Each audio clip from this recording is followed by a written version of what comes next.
Okay जी, अब है कि how to prepare cash flow statement. कितने मेथड्स हैं, कौन से मेथड्स के थ्रू इसको किया जाता है या प्रिपेयर किया जाता है, बनाया जाता है, उसकी तरफ आ जाते हैं जी। ठीक है, इसके दो मेथड्स होते हैं जी कैश फ्लो स्टेटमेंट को प्रिपेयर करने के। एक होता है जी आपका डायरेक्ट मेथड और दूसरा होता है आपका इनडायरेक्ट मेथड। अब मैं आसान लफ्ज़ों में अगर समझाना चाहूँ या किसी आसान एग्जांपल में देना चाहूँ, उसकी मैं एग्जांपल ये दूँगी कि हमने एक कॉस्ट ऑफ गुड सोल्ड का एक फार्मूला पढ़ा था जी, बहुत सिंपल सा, कि opening stock plus purchases plus direct expenses या जो भी हैं और माइनस क्लोजिंग स्टॉक, ये सारी वैल्यूज़ प्लस माइनस करें तो आपका आता है जी कॉस्ट ऑफ गुड्स सोल्ड। अब मैं आपको सारी चीज़ें दे के या सारी वैल्यूज़ दे के ये कहूँगी जी cost of goods sold find out करें, तो वो होगा डायरेक्ट मेथड। यानी आपके कैश फ्लो स्टेटमेंट में उसने आपको ऑपरेटिंग सारी एक्टिविटीज़ बता दी, फाइनेंसिंग एक्टिविटीज़ बता दी, इन्वेस्टिंग एक्टिविटीज़ बता दी, और ये कहा जी कि आप मुझे कैश फ्लो स्टेटमेंट बना के इनफ्लो या आउटफ्लो नेट बता दें कि टोटल बिजनेस में नेट इनफ्लो कितना है और नेट आउटफ्लो कितना है।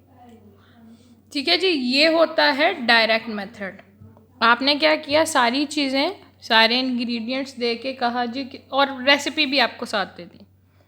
ठीक है, डायरेक्ट मेथड की मैंने कहा जनरल एग्जांपल मैंने कॉस्ट ऑफ गुड सोल्ड से समझा दी। दूसरी फीमेल्स के पॉइंट ऑफ व्यू से ये जी कि मैंने आपको आटा, चीनी, घी, जो भी सारे इंग्रेडिएंट्स थे वो दे दिए, साथ में एक केक की रेसिपी भी दे दी और कहा जी केक बना दें। इनडायरेक्ट मेथड, इनडायरेक्ट मेथड की ये एग्जांपल आटा, चीनी, घी हमें दे दिया, रेसिपी नहीं दी। इट्स अप टू यू कि आप उससे केक बनाते हैं, कुकीज़ बनाते हैं या कुछ और बनाते हैं। इनडायरेक्ट में क्या होता है जी, उसने हमें सारी चीज़ें दी होंगी लेकिन आप उस सीधी गली से नहीं जाएंगे, घूम फिर के जाएंगे। मैंने कॉस्ट ऑफ गुड्स सोल्ड की एग्जांपल दिया आपको, एक मिनट मेरी पॉइंट पेंसिल पता नहीं कहाँ गई हूँ। कॉस्ट ऑफ गुड्स सोल्ड की डायरेक्ट की एग्जांपल मैंने दी, आपको ओपनिंग स्टॉक देगा, परचेजेस देगा, डायरेक्ट एक्सपेंसेस देगा, क्लोजिंग स्टॉक देगा और cost of goods sold find out कर लेंगे। इनडायरेक्ट मेथड में हो सकता है वो कोई एक वैल्यू दे, कोई एक मिसिंग हो, फिर एक दे दे और आपको इसने इसका बैलेंस बता दियो। आपकी टोटल कैश इनफ्लोज और आउटफ्लोज क्या हैं, आप वापस यानी उसको ऑपोजिट तरीके से ऐड बैक करते जाएं। यानी ये बैलेंस दे दिया हो, इधर कोई एक वैल्यू मिसिंग हो, ऊपर वाली दे दी हो और आपने दरमियान में कहीं ना कहीं एडजस्टमेंट्स करके वो चीज़ें फाइंड आउट करनी हो।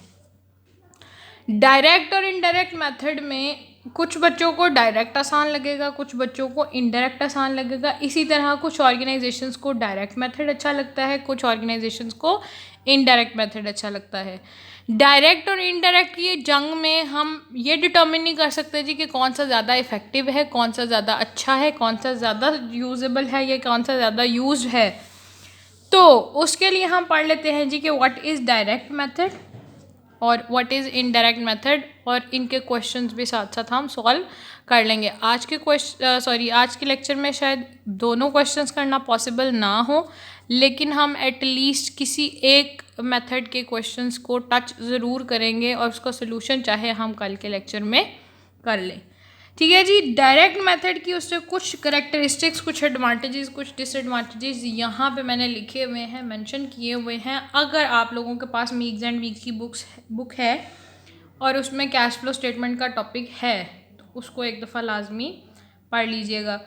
फॉर्चुनेटली या अनफॉर्चुनेटली मेरी जो मीक्स एंड मीक्स वाली बुक है वो लॉकर में ही रह गई है, कैंपस में ही आप लोगों के, और उसके बाद कोविड के दौरान कैंपस बंद रहा है तो जाना हुआ नहीं। अदरवाइज़ मेरे पास वो बुक लाजमी होती। मेरे पास जो दो फाइनेंशियल अकाउंटिंग की बुक्स यहाँ पे हैं, एडवांस अकाउंटिंग और एक फाइनेंशियल अकाउंटिंग 2 की, उन दोनों में ये टॉपिक्स नहीं हैं अनफॉर्चुनेटली।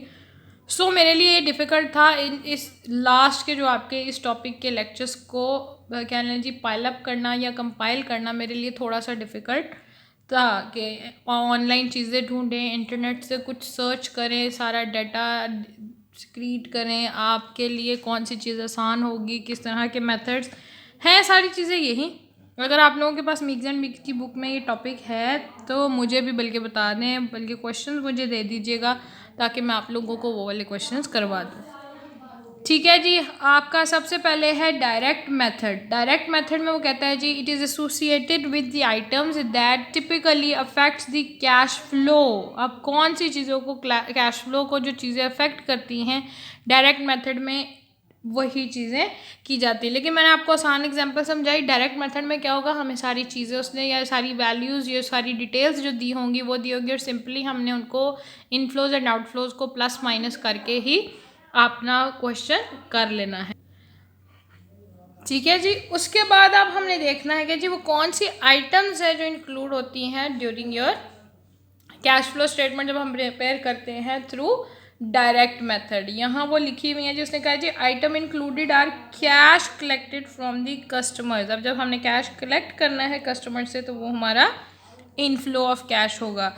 तो उसने यहाँ पे सिर्फ कैश फ्लो लिखा, उसने कहा जी it is associated with the items that typically affects the cash flows. अब उसने नहीं मेंशन किया कि इनफ्लो होगा या आउटफ्लो होगा। इसका मतलब ये है जी इनफ्लो भी होगा और आउटफ्लो भी होगा कैश का। फर्स्ट वाला है जी cash collected from the customers. यहाँ पे जब आप कैश कलेक्ट करते हैं फ्रॉम द कस्टमर्स तो it will be your inflow. अगर आपको क्वेश्चन में दे दिया जाता है यही इसी तरह तो फिर आपने क्या करना है जी उसको पॉजिटिव वैल्यू में लिखना है क्योंकि ये आपका इनफ्लो ऑफ कैश होगा। Interest and dividends received. Interest and dividend received क्या होते हैं जी, आपके जो रिसीव्ड वाले होंगे वो आपके इनफ्लोज होंगे। ठीक है जी। अगर आपके पेमेंट्स होंगी इंटरेस्ट की या डिविडेंड्स की तो वो आपके आउटफ्लोज होंगे। Cash paid to employees, cash paid to supplier, interest paid and income tax paid. जब भी पेमेंट्स की बात आएगी, फिर कह रही हूँ जो आप रिसीव करेंगे चाहे वो डिविडेंड हो, चाहे वो टैक्स हो, चाहे वो डिविडेंड हो, चाहे वो कस्टमर से कैश रिसीव किया। अब ये रिसीव फ्रॉम कस्टमर्स क्या है जी, आपकी सेल्स। आप कस्टमर से किस फॉर्म में कैश ले सकते हैं जी, या तो वो आपके डेटर्स होंगे या फिर वो आपकी सेल्स होंगी। ठीक है, तो वो आपके क्या होंगे, सारे के सारे इनफ्लोज ऑफ द कैश। वो पॉजिटिव वैल्यूज़ होंगी आपके बिजनेस की, उसको कभी भी नेगेटिव में या आउटफ्लोज में नहीं लिखना। इसी तरह आपका है जी कैश पेड। कैश पेड का या पेड का वर्ड जहाँ भी आएगा वो आपका आउटफ्लो ऑफ कैश को रिप्रेजेंट करेगा, चाहे वो कैश पेड फॉर परचेजेज हो, चाहे कैश पेड फॉर इंटरेस्ट हो, चाहे इनकम टैक्स हो, चाहे आपने अच्छा कैश पेड टू एम्प्लॉयज़, ये क्या होंगी जी आपकी सैलरीज एंड वेजेस भी हो सकती हैं। ठीक है जी। तो आपके ये सब क्या होंगे जी, ये सब के सब आपके हैं आउटफ्लोज ऑफ कैश। तो उसने कहा ऐसी चीज़ें या ये वो सारी चीज़ें जो अफेक्ट कर रही हैं आपके बिजनेस के कैश फ्लोज को, वो सारी की सारी आपके डायरेक्ट मेथड में आती हैं। इनडायरेक्ट मेथड में चेंज हो सकता है, ज़रूरी नहीं हो सकता है। वहाँ पे वो चीज़ें हैं जो आपके इनकम को इफ़ेक्ट कर रही हो, कैश फ्लोज को नहीं, आपकी इनकम को इफ़ेक्ट कर रही हो, आपकी किसी लाइबिलिटी को इफ़ेक्ट कर रही हो, आपके किसी एक स्पेसिफिक एसेट को कर रही हो। यहाँ पे वो क्या करेंगी, आपके टोटल ओवरऑल कैश इनफ्लो और आउटफ्लो को ये चीज़ें डिस्टर्ब कर रही होंगी या अफेक्ट कर रही होंगी।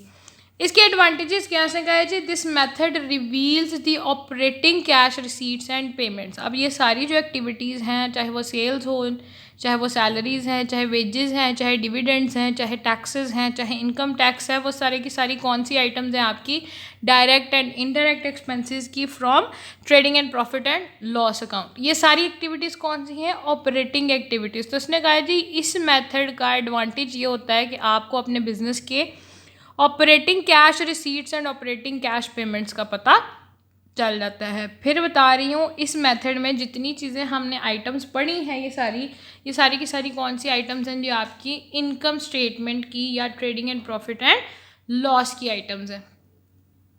तो उसने इसका एडवांटेज ये बता दिया कि आपके ये वाला method direct method of cash flow statement क्या रिप्रेजेंट कर रहा होता है या रिवील क्या कर रहा होता है, आपकी operating cash receipts and operating cash payments.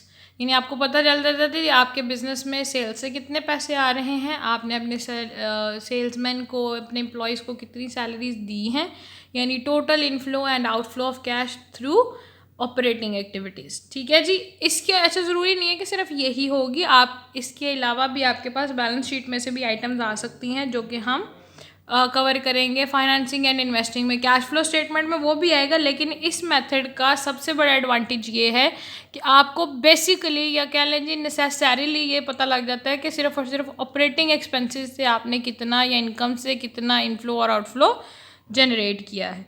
Disadvantage वो क्या है जी, वो कहता है जी it is difficult to assemble, companies normally don't collect and store information required in this manner. ठीक है जी। और a chart of accounts need to be reconstructed. जब ये कैश फ्लो स्टेटमेंट्स बनाई जाती हैं नॉर्मली क्या होगा जी, लोगों को हो सकता है ज़रूरत ना पड़ रही हो बिजनेसेस को अपने सारे अकाउंट्स मेंटेन करने की, वो सिंगल एंट्री सिस्टम के थ्रू कर रहे हो। सिंगल एंट्री सिस्टम में भी आपकी बैलेंस शीट या आपका वो स्टेटमेंट ऑफ अफेयर बनती है। ठीक है जी। फिर वही बात मैं बार बार कहती हूँ जी, मैं किसी को लेग डाउन नहीं कर रही, लेग पुलिंग नहीं कर रही किसी की, लेकिन जिन बच्चों ने आईकॉम किया हुआ उनको पता होगा जी single entry system and double entry system में बैलेंस शीट और स्टेटमेंट ऑफ अफेयर एक ही चीज़ के नाम है। सॉरी, एकदम से बोलते बोलते ना दिमाग पता नहीं किधर को घूम जाता है। तो उसने कहा it is difficult to assemble, इसको असेंबल करना, चीज़ों को कंपाइल करना, चीज़ों को इकट्ठा करना, इन सारी इंफॉर्मेशंस को, ये मुश्किल होता है। कोई एक बिल्डिंग की या एक कमरे की कंपनी होगी उसके लिए आसान हो सकता है, लेकिन जिस तरह आपके बिज़नेस का लेवल या स्केल बढ़ता जाता है, आपकी क्रेडिटर्स एम्प्लॉयज़ बढ़ते जाएंगे, ये मेथड आपके लिए डिफ़िकल्ट होता जाएगा। हाँ, मैं यही कह रही हूँ कि आप में से कुछ बच्चों को डायरेक्ट मेथड आसान लग सकता है, कुछ को इनडायरेक्ट मेथड आसान लग सकता है। अभी आपको लगेगा जी कि शायद दोनों ही बहुत मुश्किल होंगे, लेकिन जब हम क्वेश्चंस कर लेंगे तब हमें पता चल जाएगा जी कि कौन सा मेथड ज़्यादा अच्छा है। ठीक है जी। उसके बाद वो कहता है जी सेकंड वन है companies normally don't collect and store information. जो इससे रिलेटेड होंगी कंपनीज नॉर्मली वो वाली इन्फॉर्मेशन नहीं रखती, यानी हो सकता है उन्होंने अपने एम्प्लॉयज़ का रिकॉर्ड ना रख, एम्प्लॉयज़ का रिकॉर्ड तो वो रखती हैं, लेकिन हो सकता है जी सैलरीज और इस तरह की चीज़ें या इसके अलावा जो मटेरियल रिक्वायर्ड है वो मेंटेन ना कर रही हूँ। वो कैसे हो सकता है जी, हाँ, आपके लेजर्स मेंटेन ना कर रही हो, सीधा सीधा trading and profit and loss account में सैलरीज डाल रहे हो, सब कुछ डाल रहे हो। नॉर्मली ऐसा होता नहीं, आप लोगों को लग रहा होगा जी कि ऐसी चीज़ें पॉसिबल नहीं है। हम फिर ट्रेडिंग, अगर ट्रायल बैलेंस नहीं बन रहा है, ये लेजर्स नहीं बन रहे, तो फिर हम trading and profit and loss account पे कैसे जाएंगे। ज़रूरी नहीं कि यही चीज़ें, वो कह रहे हैं जी इसके साथ जो रिलेटेड डॉक्यूमेंट्स या आपके पास जो फुट नोट्स में चीज़ें चाहिए होती हैं, कंपनीज नॉर्मली वो स्टोर नहीं करती, इसीलिए ये मेथड थोड़ा डिफ़िकल्ट हो जाता है। उसके बाद क्या है जिसने कहा है जी chart of account needs to be reconstructed.